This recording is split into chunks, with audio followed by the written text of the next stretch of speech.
আচ্ছা, আজকে যেটা আমি দেখাচ্ছি সেটা হচ্ছে বিশেষ ইতিহাস 2। আমরা কিছু শর্ট কোশ্চেন,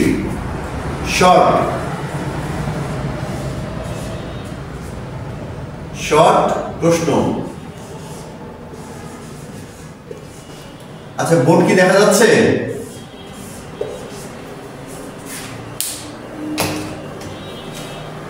বোর্ড কি দেখা যাচ্ছে?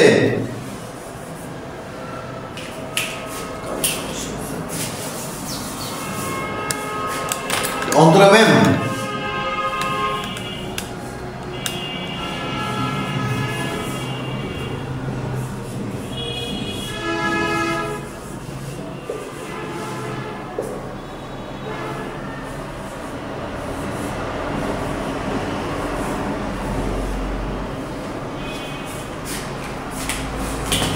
আচ্ছা এখন আমরা আসি, সেটা হচ্ছে শর্ট কোশ্চেন যেটা থাকবে 1 মার্কের 2 মার্কের জন্য। আমরা অনেক সময় কতটুকু লিখতে হবে বা কি ধরনের প্রশ্ন আসবে পরীক্ষার হলে গেলে সবাই বুঝতে পারি, কিন্তু তার আগে আমরা বুঝতে পারি না।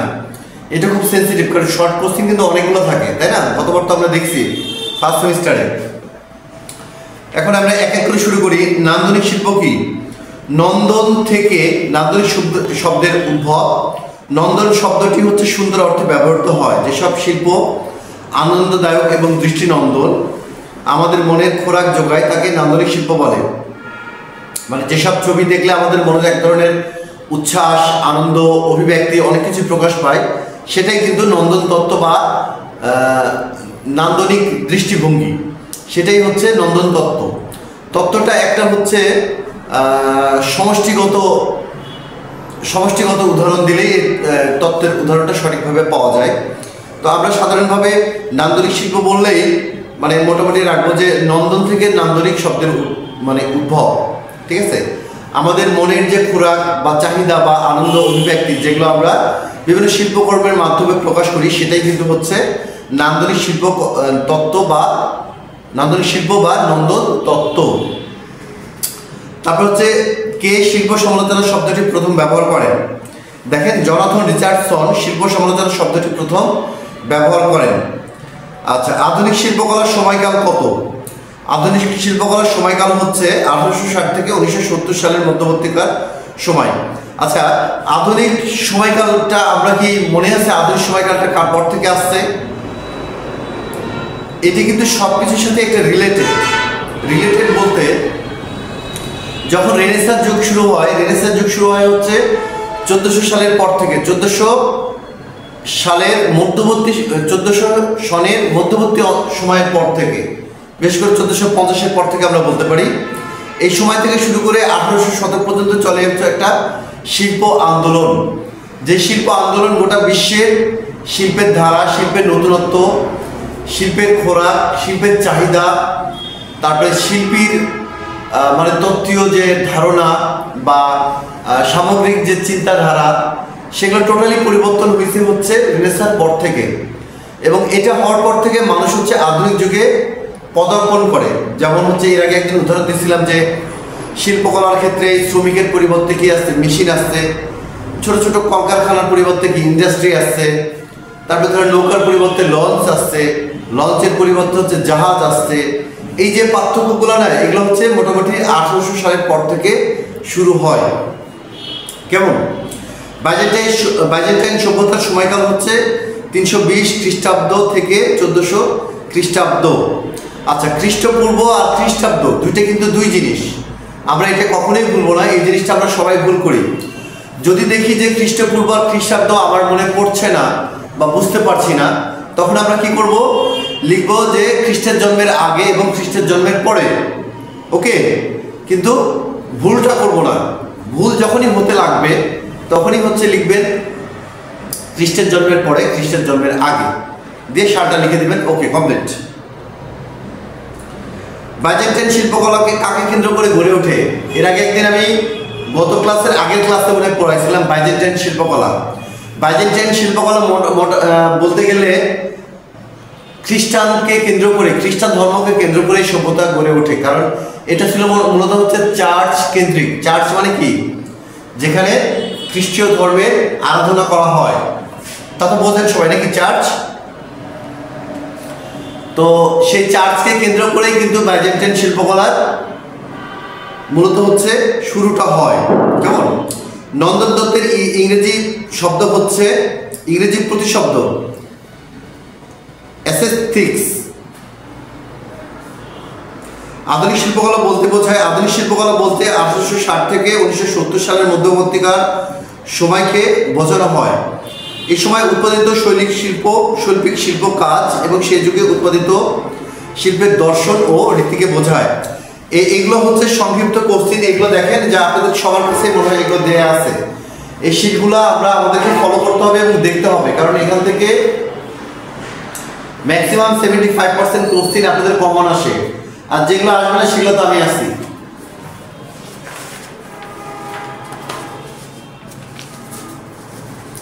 তারপরটা আসি, আচ্ছা, রেনেসাঁ সময়ের দুইটি ভাস্কর্য বা বাইজেন্টাইন সময়ের দুইটি ভাস্কর্য, তারপরে গথিক শিল্পকলার ভাস্কর্য, এইভাবে বিভিন্ন সময়কার যে শিল্প সময় চলেছে সেই সময়ে বিভিন্ন প্রকার ভাস্কর্য বা শিল্পের নাম আমাদেরকে একটা দুটো করে হচ্ছে মনে রাখতে হবে। কেমন?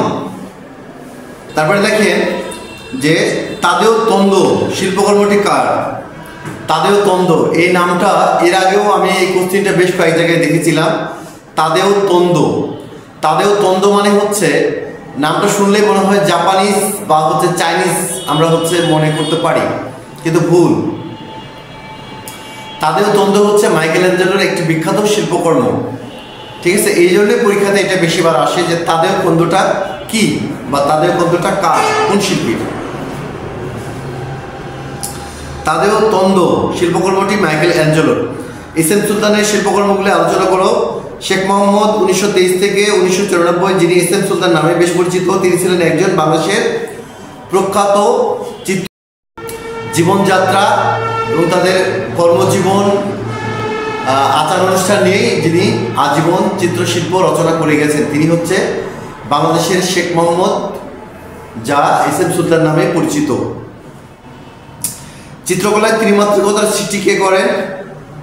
চিত্রকলায় ত্রিমাত্রিকতার সৃষ্টি করেন হচ্ছে ইতালিয়ান শিল্পী জিওত্তো বা জিওত্তো। যেটা আপনারা মনে করতে পারবেন সেটাই লিখবেন, জিওত্তো বা জিওত্তো। শেষ ভোজ শিল্পকর্মটি কার? শেষ ভোজ শিল্পকর্মটি হচ্ছে লিওনার্দো দা ভিঞ্চির। এই ছবিটা আমার কাছে আমার খুব ভালো লাগতো। শেষ ভোজ আসলে লিওনার্দো দা ভিঞ্চির একটা বিখ্যাত শিল্পকর্ম, এবং এই শিল্পকর্মের দামটা যদিও মুখ্য বিষয় না, তারপরে একটু বলতে ইচ্ছা করছে আপনাদেরকে। এটার দাম মোটামুটি ধরেন 1000 কোটি বা 2000 কোটি টাকা। আরেকটা আছে, গজ জাতির পরিচয় কি? ইউরোপের পাহাড়ি অঞ্চলের, আচ্ছা গজ জাতি আমরা কোন ইয়েতে পড়ছিলাম বলেন তো, মনে আছে কারোর? এই ছোটোখাটো জিনিসগুলো খুবই গুরুত্বপূর্ণ। দেখা যাচ্ছে এখন আমরা আপনাদের সাথে ডিসকাস করছি না, কিন্তু পরবর্তীতে কী হবে জানেন? পরবর্তীতে এই যে ছোটোখাটো জিনিসগুলো বলবেন যে এই প্রশ্নটা কোন জায়গা থেকে আসলো না আসলো আমরা কিছুই বুঝছি না, কিন্তু এখন একটু যদি ধারণাও রাখেন পরবর্তীতে লিখতে খুব ইজি হবে। গজ জাতিটা আসলে মূলত হচ্ছে বাইজেন্টাইন রীতির বা বাইজেন্টাইন সময়কার। এটা ছিল হচ্ছে পাহাড়ি সমতল যে জাতি ছিল, যারা হচ্ছে আপনার প্রাচীন জার্মানিতে এই গজ জাতিরা বসবাস করতো। এর মাঝেই সমতল ভূমিতে এসে তারা লুটপাট এবং নিজেদের এলাকায় আবার ফিরে যেত। মানে এর ওই যে বাইজেন্টাইন যেদিন পড়াইছিলাম সেদিন এই গজ জাতি সম্পর্কে বলছিলাম যে বাইজেন্টাইনের মধ্যে এই গজ জাতিরা জার্মানির একটি আদিবাসী জাতি, যারা বিভিন্ন পাহাড়ি অঞ্চলে হচ্ছে বসবাস করত এবং তারা সমতল ভূমিতে আসতো। সমতল ভূমি মানে কি? সমান, যেমন আমাদের ভূমিগুলো সমতল। এই সমতল ভূমিতে এসে ডাকাতি লুটপাট করে আবার তারা পাহাড়ে ফিরে যেত। এদেরকেই বলা হতো হচ্ছে গথ জাতি।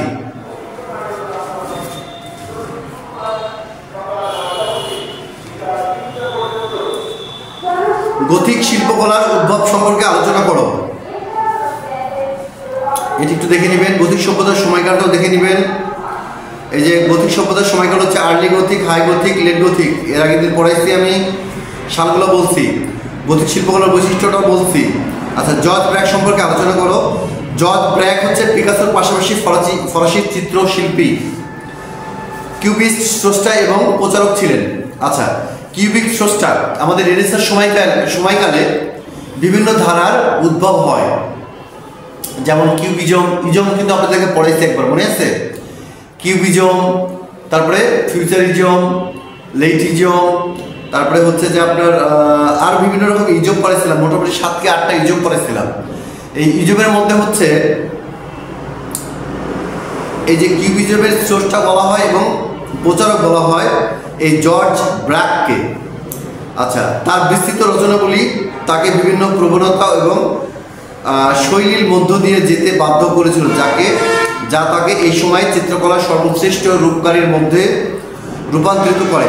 ব্র্যাকের সর্বাধিক অসামান্য রচনাগুলির মধ্যে রয়েছে ল স্টেকের বাড়িগুলি এবং ম্যান্ডোলিনের সাথে মহিলা। ম্যান্ডোলিন কিন্তু একটা যন্ত্র, ওর সাথে একজন মহিলা। তো এগুলো হচ্ছে যে সে সময় বিখ্যাত ছিল হচ্ছে ইতালির বিভিন্ন শহর বা বিভিন্ন আর্টিস্ট এবং বিভিন্ন এলাকার নির্দিষ্ট কিছু জায়গা, যেখানেই হচ্ছে রাজকীয় রাজকর্মচারী বা হচ্ছে বিভিন্ন অতিথি ব্যক্তিবর্গ যারা হচ্ছে সেই জায়গায় আড্ডা চাপান, তারপরে হচ্ছে যে আপনার শিল্পকলা নিয়ে আলোচনা, ইন্ডাস্ট্রিয়াল শিল্প কিভাবে আগানো যায় সেটারই পর্যালোচনা করা হতো সেখানে, এবং সেইখানেই হচ্ছে যে এই জর্জ ব্র্যাকের প্রাধান্যটা দেখা যায় এবং তাকেই বলা হতো কিউবিজমের স্রষ্টা এবং প্রচারক। আপনাদের বুঝতে হয়তো একটু কষ্ট হবে, কারণ নামগুলো আপনাদের কাছে নতুন এবং আমরা তো খুবই কম পড়াশোনা করি। খুব কম পড়াশোনা করার জন্য এই জিনিসগুলো একটু বুঝতে কষ্ট হতে পারে বা নামগুলো নতুন মনে হতে পারে, কেমন? আচ্ছা, লিরিক্যাল বিমূর্ত শিল্প সম্পর্কে লিখো। আচ্ছা, হলুদ, লাল এবং নীল। ওয়াসিসি ক্যান্ডিনস্কি 1925 লিরিক্যাল আবস্ট্রাকশন, যাকে এক্সপ্রেসিভ বিমূর্ততাও বলা হয়, এটি এমন একটি প্রবণতা যা ফিউবিজম এবং এক্সপ্রেশনিজম বা দ্বারা প্রভাবিত হয়েছিল। এর প্রধান বৈশিষ্ট্য হলো রং, সংবেদনশীলতা, অন্তর্দৃষ্টি।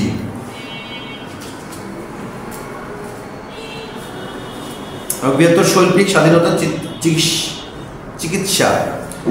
এই দিকের বৃহত্তম প্রতিনিধি ছিলেন রাশিয়ান শিল্পী ওয়াসিলি ক্যান্ডিনস্কি। আচ্ছা, এটা আমাদের এতটা গুরুত্বপূর্ণ না। আচ্ছা, জৈব বিমূর্ত শিল্প, এটা আমাদের গুরুত্বপূর্ণ না। সৃষ্টিশীল মস্তিষ্ক তৈরিকারী সার্থক মানুষ, ব্যাখ্যা দাও। এটা খুব গুরুত্বপূর্ণ, কেমন?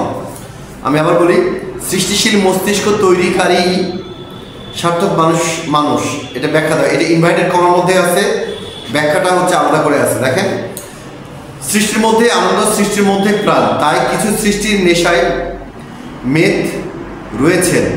মেতে রয়েছেন। শিল্প, সাহিত্য, বিজ্ঞান, চিকিৎসা প্রভৃতি বিষয়ে তারা সৃজন কাজে ব্যস্ত, আর তাদের জন্যই বিশ্ব এগিয়ে চলেছে সামনের দিকে। কিছু মানুষ রয়েছেন বহুমুখী সৃজনশীলতার দ্বারা পৃথিবীর বুকে আজও বেঁচে আছেন, তাই বলা চলে সৃষ্টিশীল মস্তিষ্ক তৈরিকারী সার্থক মানুষ। এটা নিজের মতো করে লিখে দিলে হয়ে যাচ্ছে, বোঝার কিছু না এটাতে। আধুনিক শিল্প পারবেন। Black figure. আচ্ছা, ব্ল্যাক ফিগারটা একটু দেখাই। কালো চিত্রগুলি খ্রিস্টপূর্ব 540 সালের দিকে এক স্কুইয়াস দ্বারা আঁকা। এই স্কুইয়াস একটা ধারা, বুঝছেন? এটা একটা ধারা। এই ধারাটা মানে আপনার খুব শুরুর দিকে এই ধারাটা ব্যবহার করা হতো। এটা খুব কম শিল্পীরা এই ধারাতে কাজ করতো, কারণ এই ধারার কিছু বাধ্যবাধকতা ছিল, যেখানে অন্য অন্য শিল্পীরা এই বাধ্যবাধকতা পছন্দ করতেন না। এই জন্য এটা খুব বেশি সময় ধরে চলে না। যে কৌশলটি ব্ল্যাক ফিগার হিসেবে পরিচিত হয়েছিল তা গ্রিসে প্রাথমিকভাবে ব্যবহৃত হয়েছিল। এটি একটি কালো রঙ্গক দিয়ে চিত্রগুলির সেলুলোইডগুলি আঁকা এবং তার স্পষ্ট চিহ্নগুলি রেখে বাহ্যরেখা এবং অভ্যন্তরীণ উপাদানগুলিকে একটি নির্দিষ্ট সরঞ্জাম দিয়ে চিহ্নিত করা। এ ধরনের শিল্পের সবচেয়ে অসামান্য চিত্রশিল্পী ছিলেন হচ্ছে এক্সকিসিয়াস। আচ্ছা, এটা হচ্ছে যে সে সময়কার গ্রিসে প্রাথমিকভাবে কিছু শিল্পী ছিল যারাই নির্দিষ্ট রং, বিশেষ করে কালো ব্ল্যাক ফিগার এবং সেলুলাইডগুলি আঁকা এবং তার স্পষ্ট চিহ্নগুলি রেখে বাহ্যিক রেখা এবং অভ্যন্তরীণ উপাদানগুলিকে একটি নির্দিষ্ট সরঞ্জাম দিয়ে চিহ্নিত করা, যেটাকে বলতেছি আমরা এই যে স্কুইয়াস। দ্বারা আঁকা। আচ্ছা, এই বানানগুলো না একটু দেখবেন আপনারা। হ্যাঁ, এই আমরা এর আগে শীটগুলো সম্পর্কে একটু বলি আপনাদেরকে, তাহলে এই জিনিসগুলো একটু ক্লিয়ার হবে। এর আগে যখন আমরা পড়লাম আচার অনুষ্ঠান, আচার অনুষ্ঠানটা কি, এখান থেকে মাস্ট বি প্রশ্ন হবে। যেমন আচার অনুষ্ঠান, আচার অনুষ্ঠান মানে কি? রীতিনীতি, কালচার, তাই না? কালচার, সেই কালচারের মধ্যে আমাদের কি ধরনের ঐতিহ্য লালিত করি বা আমাদের মনে ধারণ করি, সেগুলো সম্পর্কে আমরা ধারণা তো আছে, কিন্তু সাজিয়ে গুছিয়ে লিখতে গেলে আমরা কিন্তু গুলিয়ে ফেলি। এটাই হচ্ছে আমাদের সমস্যা। এখন আচার অনুষ্ঠান বলতে যে আমাদের দেশীয় যে কালচার বা কৃষ্টি কালচার যেটা আছে, যেমন আমরা হালখাতা করি, আমরা বৈশাখ পালন করি, আমরা নবান্ন উৎসব পালন করি, আমরা ঈদ উল ফিতর অনুষ্ঠান পালন করি, আমরা দুর্গা পূজা পালন করি, আমরা এই ধরনের বেশ কিছু অনুষ্ঠান আছে, তাই না? অনুষ্ঠান আছে, যেমন আমাদের হিন্দুদের যে আরেকটি আছে যে প্রদীপ জ্বালানো, সে দীপাবলি। তো এই ধরনের দেখবেন যে আমাদের ধর্মীয় দুই একটা অ্যাড করবেন, তাছাড়া আমাদের সামাজিক যে রীতিনীতিগুলো আছে, হালখাতাটা খুব ইম্পর্টেন্ট। যে আপনার বিয়ের সময় হলুদ, গায়ে হলুদ, তারপরে আরও যেগুলো আছে, এই জিনিসগুলোই কিন্তু আচার এবং তার অনুষ্ঠান, ঠিক আছে? গজল, শবে বরাত, শবে মেরাজ, এই সবগুলোই হচ্ছে আচার অনুষ্ঠানের মধ্যে। এখন এখান থেকে যদি এরকম হলো যে নববর্ষ কি, আমরা কিন্তু কোনোদিন নববর্ষ পড়বো না, কিন্তু আমরা বানিয়ে বানিয়ে কিন্তু সবাই লিখতে পারবো, আমার বিশ্বাস। তো এইভাবে ছোটোখাটো প্রশ্ন প্রতিটা অধ্যায় থেকেই আসতে পারে। তাহলে আমাদের কি করতে হবে? সেই অধ্যায়কে একটা বার হলো রিডিং করতে হবে। আমরা যদি রিডিং না পড়ি তাহলে কিন্তু আমরা গুলিয়ে ফেলবো, কেমন? তারপরে দেখেন যে মোটিভ ও প্রতীক। এখন মোটিভ ও প্রতীকটা কি? মোটিভ বলতে যে আমাদের গ্রাম বাংলাতে এই যে লোকশিল্প, কারুশিল্প, তারপরে আপনার এই যে পটচিত্র, টেপা পুতুল, এই ধরনের অনেক কিছু আছে। দুর্গাপূজার ক্ষেত্রে আছে, মুসলিমদের ক্ষেত্রে আছে, চাঁদ তারার কাহিনী আছে। এই জিনিসগুলোই হচ্ছে মোটিভ এবং হচ্ছে প্রতীকের যে একটা ব্যাপার, সেগুলোই হচ্ছে যে আপনারা যদি এটা রিডিং একটা বার পড়েন, আমাকে দ্বিতীয়বার আশা করছি আর বলা লাগবে না। তারপরে দেখেন আফ্রিকার বিভিন্ন নৃগোষ্ঠীর শিল্প। এটা আমি অনেক আগে যখন আপনারা প্রথম ক্লাস শুরু করেন তার 1 থেকে 1.5 মাসের মধ্যে আমি এটা পড়াইছিলাম যে আফ্রিকার নৃগোষ্ঠীটা কেমন। আফ্রিকার নৃগোষ্ঠীর মধ্যে হচ্ছে যে কয়েকটা অঞ্চল থাকতো আগে, যেখানে তারা হচ্ছে যে বিভিন্ন পোকা মাকড়, জীবজন্তু, তারপরে আপনার গাছ গোছালি খেয়েই তারা জীবন ধারণ করতো। এবং ছোট ছোট নৃগোষ্ঠী তাদের যে সামাজিক অবক্ষয়, সমস্যা এবং নানাবিধ কর্মসূচি নিয়ে কিন্তু এটা বিস্তৃত। এটাও কিন্তু আপনাদেরকে একবার দেখতে হবে। তারপরে যে ওশেনিয়া কি? ওশেনিয়া হচ্ছে যে ওশেনিয়া বলতে গেলে এটাকে বোঝাই হচ্ছে আপনার অস্ট্রেলিয়া মহাদেশ, নিউজিল্যান্ড বা যেটা হচ্ছে জিল্যান্ড, নতুন যে একটা মহাদেশ আগামী 50-60 বছর পরে মানে আবিষ্কার হবে, সেটা হচ্ছে নিউজিল্যান্ড। সেটাই আরেকটা মহাদেশ উৎপন্ন হবে। নিউজিল্যান্ডের মাত্র আমরা হচ্ছে 100 ভাগের মধ্যে মানে 10 ভাগে 15 ভাগ দেখতে পাই, বাদ বাকিটা হচ্ছে সমুদ্রের নিচে আছে। এটা আবার ফলাও করে একসময় পৃথিবীর সামনে আবির্ভূত হবে, ঠিক আছে? তো এটাকেই বলা হচ্ছে ওশেনিয়া অঞ্চল। আচ্ছা, ওশেনিয়া অঞ্চল সম্পর্কে যদি আরেকটু বলি, দেখেন তাহলে আপনারা বুঝতে পারবেন। ফুটবল খেলা কি দেখেন আপনারা কখনো? বিশ্বকাপ ফুটবল খেলা কেউ মনে হয় দেখে না, বা কারো সম্পর্কে মনে হয় ফুটবল খেলা সম্পর্কে ধারণা নাই। কারণ আপনারা তো বিসিএস পরীক্ষা মনে হয় কেউ দেননি, বা অন্যান্য স্কুল কলেজের মনে হয় পরীক্ষাও দেননি, যেগুলো সম্পর্কে ধারণা থাকবে না। যারা স্কুল কলেজের পরীক্ষা দিবে তারা ওশেনিয়া সম্পর্কে জানবে না, বা ওশেনিয়াটা কি সেটা জানবে না। এটা খুব দুঃখজনক।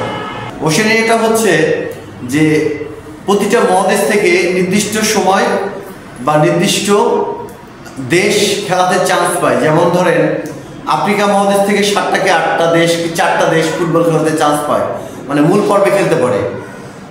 সেভাবে ইউরোপে পায় মনে হয় 11টা কি 12টা, ঠিক আছে? তারপরে আপনার হচ্ছে ইউরোপ, আফ্রিকা বললাম, তাই না? এশিয়া মহাদেশ, আচ্ছা এশিয়া মহাদেশে পায় হচ্ছে 4টা, 5টা পায়, 5টা। এই 5টার মধ্যে 4টা পায় হচ্ছে সরাসরি, আর একটা পায় না। এই একটাকে আবার ওই একটা ওশেনিয়া মহাদেশ বলতে হচ্ছে এই যে আপনার নিউজিল্যান্ড, অস্ট্রেলিয়া, ওইদিকে দু একটা দেশ আছে, আপনারা জানেন, নামটা জানেন? অস্ট্রেলিয়া, এই যে পাপুয়া নিউগিনি আছে, নিউজিল্যান্ড আছে, তারপরে হচ্ছে অস্ট্রেলিয়াতে বললামই, এখানে কয়েকটা ছোটোখাটো দ্বীপ রাষ্ট্র আছে, সেই রাষ্ট্রগুলোকে টোটালটা মিলে বলা হয় ওশেনিয়া অঞ্চল। এটা আপনারা যদি বিসিএস প্রিপারেশন নিতেন বা স্কুল যে পরীক্ষা দিতেন তাহলে আমাকে দ্বিতীয়বার বলা লাগতো না। তো সেই অঞ্চলগুলোকে এশিয়া মহাদেশের একটা টিমকে ওদের সাথে প্রতিদ্বন্দ্বিতা করে যদি এশিয়া মহাদেশের ওই টিমটা জিতে তাহলে সে বিশ্বকাপ খেলতে পারে, যদি জিততে না পারে তাহলে অস্ট্রেলিয়া বিশ্বকাপ খেলে বা নিউজিল্যান্ড বিশ্বকাপ খেলে। সেটা হচ্ছে ওশেনিয়া অঞ্চল। সেই ওশেনিয়া অঞ্চল হচ্ছে কি জানেন, এই যে অস্ট্রেলিয়ানরা আছে, এই অস্ট্রেলিয়ানরা হচ্ছে সবগুলো ছিল এক সময়কার অপরাধী, মানে ব্রিটিশরা মানে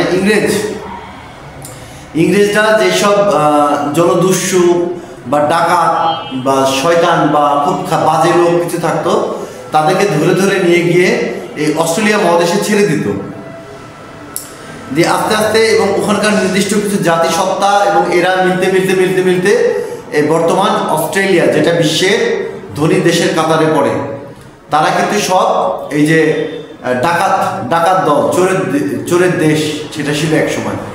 সেই অঞ্চলটাকে বলা হয় ওশেনিয়া অঞ্চল। সেই অঞ্চলে কিন্তু এখন মানুষ পড়ার জন্যে সিরিয়ালি লাইন দেয়, তাই না?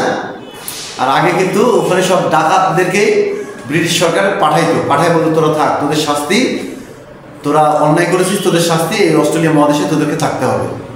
এখন দেখেন অস্ট্রেলিয়ানরা চেঞ্জ, এই জন্য দেখবেন যে অস্ট্রেলিয়ানদের ওরা প্রচণ্ড দ্রুত ইংরেজি বলে, এত দ্রুত এত অস্পষ্ট ইংরেজি বলে যেটা বিশ্বের আর কেউ বলে না। পার্শ্ববর্তী দেশ যে নিউজিল্যান্ড আছে তারা দেখবেন ওরা দ্রুত বলে, কিন্তু ওরা এত স্পষ্টবাদী এবং এত ভদ্র যেটা পৃথিবীর দ্বিতীয় আর কেউ নাই। এবং অস্ট্রেলিয়ানরাই যে ক্রিকেট খেলাতে এত আধিপত্য, ফুটবল খেলাতে বা অন্যান্য ইভেন্টগুলোতে বিশ্বে বিশাল একটা জায়গা অর্জন করেছে, তার প্রধান কারণ হলো তারা প্রচণ্ড সাহসী, কারণ তাদের পূর্বপুরুষ কি ডাকাত। এই হচ্ছে মূল কাহিনী অস্ট্রেলিয়ার, ঠিক আছে? যেই অঞ্চলটাকে বলা হয় ওশেনিয়া অঞ্চল বা ওশেনিয়া মহাদেশ। মনে থাকবে সবার, আর ভুলবেন না, আপনাদের বিসিএস এর ক্লাস নিয়ে দিলাম আমি।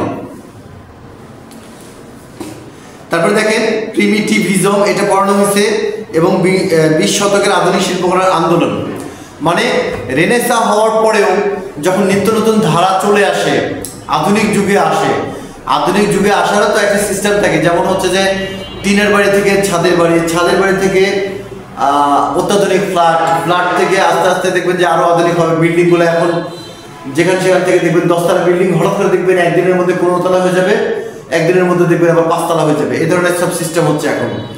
এটা হচ্ছে আল্ট্রা মডার্ন যুগ চলে আসতেছে। তো রেনেসার পরে যে যুগটা আসে, আধুনিক যুগ, সেই যুগেরও দেখবেন যে অনেক বৈশিষ্ট্য বা অনেক মাধুর্যপূর্ণ কিছু বিষয় আছে, যেটা বই না দেখলে আমি আপনাদেরকে এটা পড়ে বোঝাতে পারবো না, কারণ এটার ব্যাপক এবং বিস্তৃতি, ঠিক আছে? আচ্ছা, লোকশিল্পের পরিচয়, এটা পড়ার কিছু নাই, এটা প্রচুর পরিমাণে পড়ানো হয়েছে। ভারতের লোকশিল্প এটা একটু দেখে নেবেন, আর বাংলাদেশের লোকশিল্পটা একটু দেখে নেবেন, এগুলো পড়ানো হয়েছে মোটামুটি। এই হচ্ছে আপনাদের 12,121 সিরিয়াল আমি কমপ্লিট করলাম। আচ্ছা, তারপরেরটা হচ্ছে দেখেন, তারপরে আমরা হচ্ছে এটা তো আমরা 12,121 দেখলাম, যেটা আমাদের মোটামুটি শেষ, আমার বিশ্বাস এটা শেষ। আমরা দেখবো হচ্ছে 12,120।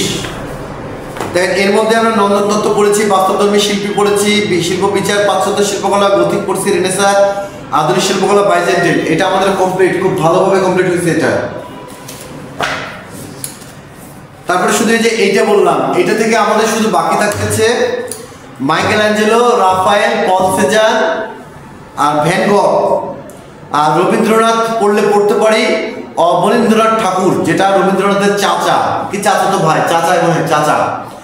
এই হচ্ছে চিত্রশিল্পী ছিল, আর রবীন্দ্রনাথ চিত্রশিল্পী ছিল।